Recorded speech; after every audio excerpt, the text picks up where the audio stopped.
Boys, this year we're going to win national championships. Howdy. Thanks for learning about MS with me, Aaron Boster. I wanted to start with some general comments about disease-modifying therapies, what they're for, why we use them, what makes me feel that certain ones are highly effective, and what are the goals of using a disease-modifying therapy. So for starters, I want us to think about disease-modifying therapies like birth control pills. So follow this logic. If you have 3 children and you start oral birth control, you still have 3 children. They don't go away just because you started taking birth control. And as a joke, I like to say to people, if you're wondering why you're on birth control, go hang out with your 3 children. You take birth control not to remove something that's already happened, the birth of your children. You take birth control to prevent an unplanned future event, an unplanned pregnancy in this example. If you have suffered an optic neuritis and you have only 50% vision in your left eye, and you started disease-modifying therapy, you still only have 50% vision in your left eye. The disease-modifying therapy can't give you back the brain damage that was caused, leading to the loss of function. You take a disease-modifying therapy because you don't want to have an optic neuritis in the other eye. And if you're left with, let's say, a burning limb, you have an attack and there's some residual pain with some burning sensation in your limb. Taking a disease-modifying therapy doesn't make the burning go away. Taking a disease-modifying therapy is a birth control pill against a future MS attack. It's a birth control pill against a future MS spot on your MRI. And it's a birth control pill protecting against future disability. That's why we take DMTs. I bring this up to you guys because sometimes people with MS who started DMT will come back at their follow-up visit and they'll say, "Doc, it's not working. I don't feel any better. I've been doing what you asked. I've been taking this therapy and I don't feel better." And I have to help them understand that we're not taking a DMT to remove unpleasant symptoms. We're taking a DMT to prevent future bad events. If you think about it this way, we need to channel the you 25 years from now. So if you're 30 with a new MS diagnosis, we need to think about the 55-year-old you. And the 55-year-old you doesn't want to have accrued neurological disability. She doesn't want to have deficits where she has problems walking or problems thinking or problems using her bladder. And she very much wants you at age 30 to take measures to protect her from that damage. Separate from that, we talk about symptomatic management. I have a bunch of videos on my channel here where I talk about treating symptoms. Treating symptoms is where we improve the quality of your life. So again, if you have that burning numbness in your hand, I will give you a symptomatic medicine like Neurontin, gabapentin, Lyrica. These are the medicines that I talked about in last week's live stream about neuropathic pain in MS. We would use those medicines to make the pain less. But we would use a disease-modifying therapy in parallel so that we can protect you against future events. So I hope that helps our mind frame for understanding why we're talking about taking a DMT. I want to make a couple comments on the goals of disease-modifying therapy. I like to start talking about life goals before we talk about MS DMT goals. And why is that? Well, I want us to set our sights in the future. I want you to think about what are your life goals. Do you want to climb Machu Picchu? Do you want to finish your master's degree? Do you want to get promoted to that level in your company that you've been looking at? Do you want to walk your daughter down the aisle on her wedding night? What are the things that you want to plan for in the future, your life goals? And actually, I would ask all of you listening in right now, if you're comfortable and if you know, type a comment and share with me a life goal. I want to climb Machu Picchu. I want to continue to walk with only using my cane. I want to swim every day of my life. I want to be able to walk on the beach with my wife 25 years from now. Share with me what some of those life goals are. The reason I think this exercise is very, very important is because it helps us remember why the hey we're taking these medicines. It helps us in our frame of mind think about the future and realize I'm taking this medicine, which may have some side effects, not to make me feel better. It's my birth control pill against future events to allow me to achieve that life goal in the future.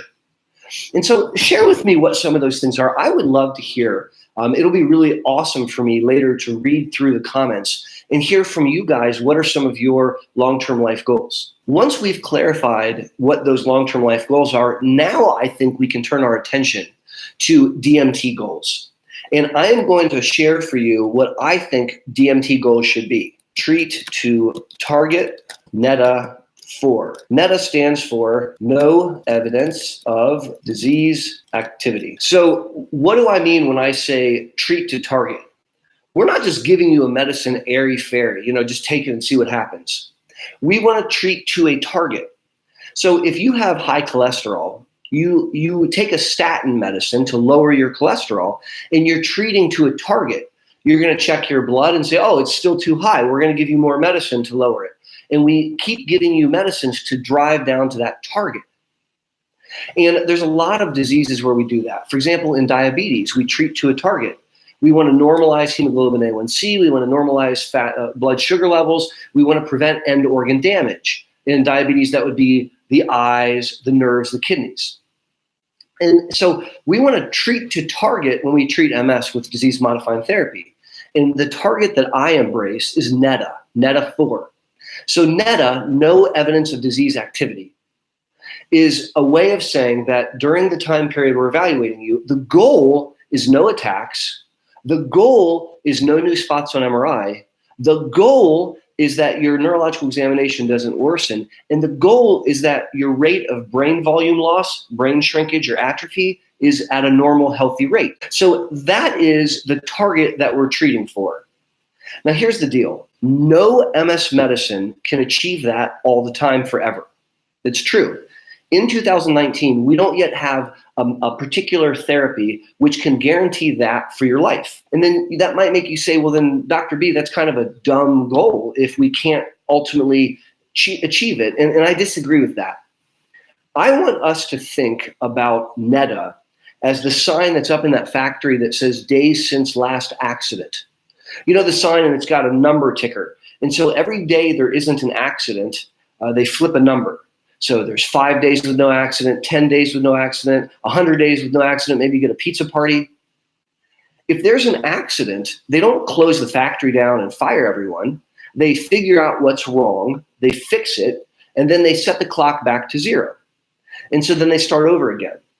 And if we're treating to a target with MS, if we set our sights on NEDA 4, it allows us to know when we're failing that goal, and it allows us to take action to try to work towards that goal. Moreover, there is some research that I believe in that demonstrated that if you can hold someone in NEDA, no evidence of disease activity, for a period of 2 years, the probability that their neuro exam stays the same 7 years later is really high. It's like 70, 80%. To me, this speaks to the fact that it is a reasonable and, in fact, appropriate target.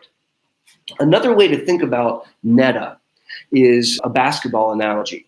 So I'm told that in March, there's this big, exciting basketball tournament where 64 different groups of young men all participate in this big tournament. And I imagine that at the beginning of the season, 64 coaches tell each team, boys, this year we're going to win national championships. I also envision that's the way coaches talk. And every coach is telling their team, we're going to win national championships. So you might think, well, wait, that's nonsense. 63 coaches are liars because only one team can win the tournament. And I would disagree with you. If the team plays to win, if they set their sights on a goal of hitting national championships, and then they come in second in the nation, that's really good. If they set their sights, they set their goal at winning games to achieve national championship, and they lose a game, they don't quit the team. They have to figure out what went wrong, and they have to try to adjust it to work towards that goal. And that's what I think we need to be doing when we treat with disease-modifying therapies. We need to treat to the target of NEDA 4. No attacks, no new spots, no change on neuroexam, and normal rates of brain volume loss. And if you're not hitting those, That might mean that we need to change what we're doing. We might need to escalate your therapy to a more impactful therapy. We might need to bring other things on board. We might need to rehabilitate, and et cetera, et cetera. And so I wanted to share that with you to help you level set how I think about using disease-modifying therapies in MS. Do any of you have any questions thinking about DMT as a birth control pill? Any questions about NETA-4 and why I think that's what we need to treat for? Any questions about how I think we need to conceptually think about DMTs? Go ahead and click that thumbs up if you like this video. Also, remember, if you're willing to share with me your life goal. Share with me what you think about in the distant future that helps you level set why you're fighting, why you're taking a disease-modifying therapy.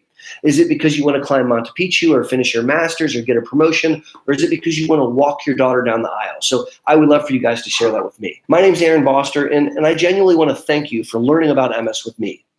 You know, I started this YouTube channel a couple years ago to help my own MS clinic patients learn between visits.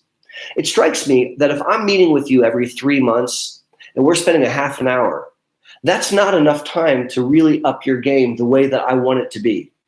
I need to have more touch points to really educate about this chronic condition. And I think YouTube seems to be a really good format to do that. It's my hope that you guys learn and you're empowered and educated and you're energized by the content on this channel. Until my next video or my next live stream, this is Aaron Boster saying thank you for learning about MS with me. And until next time, take care.